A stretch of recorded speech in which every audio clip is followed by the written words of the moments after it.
ఒక జిల్లాలో రకరకాల ఉత్పత్తులు ఉంటూ ఉంటాయి. అందులో ఏది మేజర్ అన్నటువంటి దాన్ని బేస్ చేసుకుని దాన్ని ప్రమోట్ చేయడం, ఆ వ్యాపారాలని ప్రోత్సహించడం అనేటటువంటి ఒక విధానాన్ని కేంద్ర ప్రభుత్వం తీసుకొచ్చి రాష్ట్రాల సహకారంతో ముందుకు తీసుకెళ్ళింది.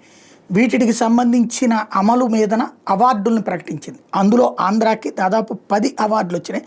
కేంద్ర వాణిజ్య శాఖ ప్రకటించిన ఒక జిల్లా ఒక ఉత్పత్తి, 1 డిస్ట్రిక్ట్ 1 ప్రొడక్షన్ అవార్డులో ఆంధ్రప్రదేశ్ 10 గెలుచుకుంది.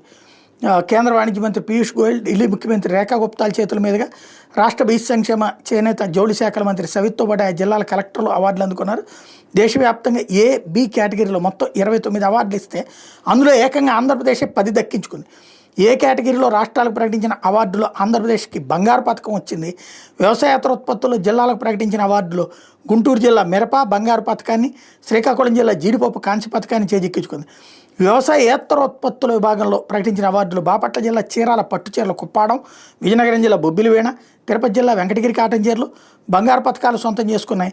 ఇదే విభాగంలో సత్యసాయి జిల్లా ధర్మవరం పట్టు చీరలు రజతం సాధిస్తే, అనకాపల్లి జిల్లా ఏటుకొప్పాక బొమ్మలు, కాకినాడ జిల్లా పెద్దాపురం సిల్క్స్ కాంస్య పథకాలు అందుకున్నాయి. పశ్చిమ గోదావరి జిల్లా నరసాపురం లేస్ అల్లికలు ప్రత్యేక బహుమతిని సొంతం చేసుకున్నాయి.